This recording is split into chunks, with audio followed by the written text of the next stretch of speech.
Bienvenidos estudiantes de Historia de la Medicina de la Javeriana Cali. Esta es la segunda parte de la discusión sobre las medicinas tradicionales, el segundo capítulo. Es importante estudiar las medicinas tradicionales porque muchos de nuestros pacientes hoy en nuestras ciudades, en nuestros países, siguen medicinas tradicionales.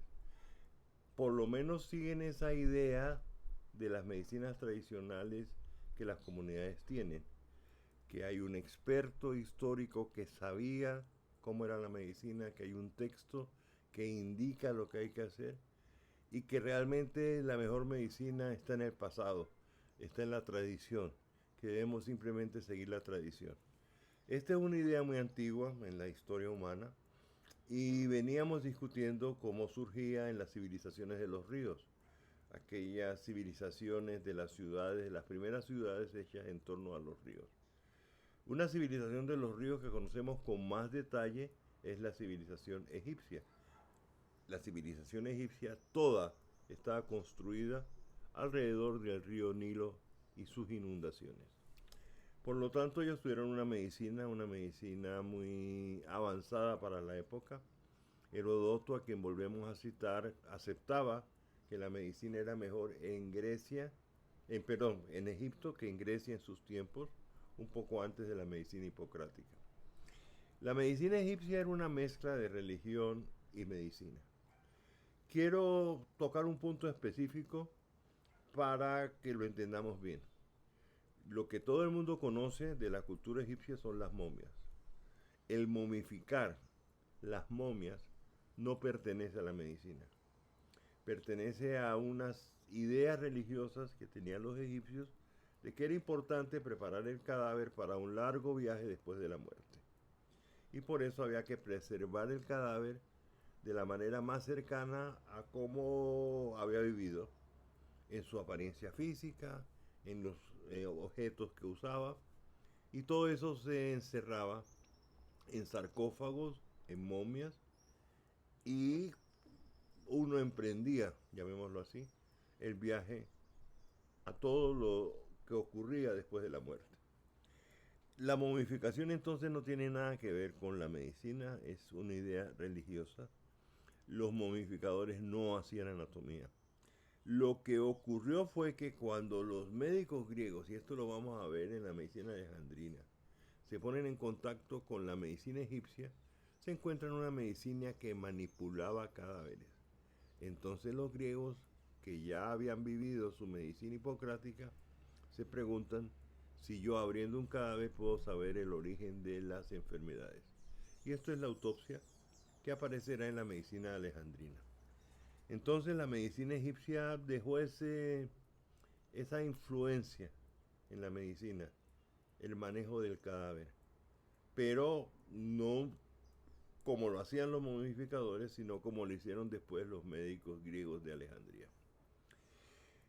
Hay otras medicinas tradicionales importantes en el Oriente, la medicina india, la medicina china. La medicina china tiene una idea básica interesante. Ellos hablan de la energía, qi, como nosotros lo usamos en el lenguaje usual. Hablamos de buenas energías, de malas energías, pero esa energía está en equilibrio. Las energías, el ki puede ser yin yang, y ese yin yang debe mantenerse en equilibrio. La energía puede ser yang, que es lo iluminado, lo fuerte, lo masculino para la cultura china, y yin, que es lo oscuro, lo femenino, lo escondido. Entonces esos dos elementos, yang yin, están en equilibrio. Lo interesante no es esa interpretación casi filosófica tradicional china. Lo importante es que ellos veían la salud como equilibrio, como armonía. Y esta idea no sabemos realmente dónde se originó, pero es una idea persistente en la medicina de que la salud es equilibrio y la enfermedad es desequilibrio. Los chinos tuvieron una medicina muy adelantada para su época, con adelantos terapéuticos como la acupuntura, que nosotros podemos considerar que es una medicina tradicional, pero que millones de personas usan todavía. Además tuvieron una organización social de la medicina muy interesante. En China uno sostenía al médico mientras uno estaba sano para que el médico lo atendiera y le prestara auxilio cuando uno estaba enfermo. Un poquito una idea primitiva de lo que llamamos hoy medicinas prepagadas. Podríamos decir que los chinos inventaron la medicina prepagada en ese sentido. Los indios, las poblaciones de la península índica, tienen una medicina tradicional que igual que la china se sigue haciendo. Esta medicina se llama ayurvédica y se concentra en tener, en gozar, en vivir una larga vida, una larga vida. Para vivir una larga vida se hacen una serie de cosas, ¿verdad? Ejercicios en los cuales podríamos incluir el yoga o las diferentes formas de yoga, ciertas dietas y medicina clásica india. La medicina clásica india fue muy elaborada, muy elaborada. Tenemos textos que muestran una medicina casi que especializada en ciertas lesiones. Por ejemplo, voy a dar un ejemplo histórico interesante. Los médicos hindúes o hindúes de la antigüedad podían hacer rinoplastia, podían reconstruir la nariz, la piel que cubre la nariz podía rehacerse, llamémoslo así, hacer rinoplastia. En el occidente no conquistamos la capacidad de rehacer nariz en la cara hasta apenas el siglo XIX o el siglo XX. Pero en ese momento, en el siglo XIX, se supo que los hindúes, la medicina clásica india, hacía rinoplastia. Y ese tipo de rinoplastia se llamó rinoplastia hindú.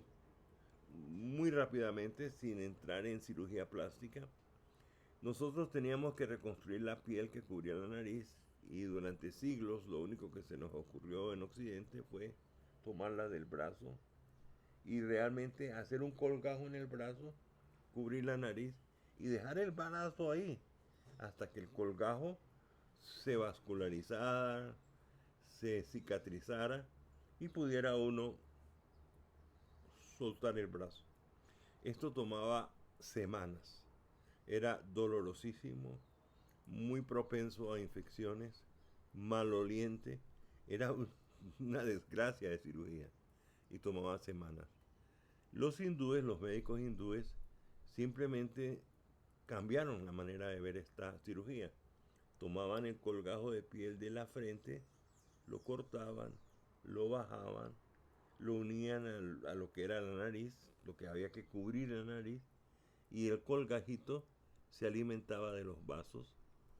Llegaba el momento en que había cicatrizado, había revascularizado y uno cortaba el colgajo. La piel entonces en la rinoplastia hindú venía de la frente, en la rinoplastia occidental que intentamos por siglos venía del brazo y realmente hoy se hace distintas variaciones sobre la rinoplastia hindú. Nadie toma piel del brazo para cubrir una nariz. Hacemos variaciones de la rinoplastia hindú, lo que muestra que ellos tenían técnicas quirúrgicas muy avanzadas y también farmacológicas. Controlaban el dolor con opio, controlaban el dolor con morfina, con distintas soluciones farmacológicas. No podemos llamar a eso anestesia, porque el paciente no se dormía, no hacía anestesia, como lo llamamos nosotros, anestesia general, pero sí se controlaba el dolor para la cirugía. Los chinos usaban para eso la acupuntura.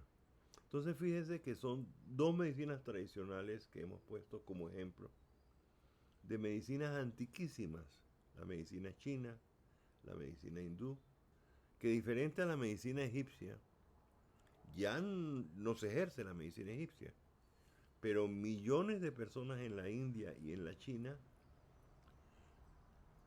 piden, solicitan, se mantienen sanos acudiendo al médico tradicional. Eso es discutible desde muchos aspectos, porque hoy vivimos en el siglo XXI y tenemos un diferente modelo de enfermedad. Sabemos de infecciones, cosas que ellos no sabían. Tenemos otras técnicas quirúrgicas, otras técnicas anestésicas. Entonces sería un poquito exagerado depender de la medicina tradicional. Pero millones de personas, vuelvo y repito, siguen la medicina tradicional. En la pandemia actual por COVID-19 ha sido un problema eso. En Wuhan, donde comenzó la pandemia a comienzos del 2020, febrero, enero del 2020, muchos de los primeros pacientes acudieron a medicina tradicional china. Y por supuesto, la medicina tradicional china nos sirvió para una infección viral. Entonces las medicinas tradicionales tienen límites, tienen problemas que no pueden solucionar. ¿Por qué se mantiene una medicina tradicional? Porque el paciente prefiere una sabiduría milenaria que él considera establecida, una figura legendaria de un médico que curaba todo, que le da esperanzas de curar.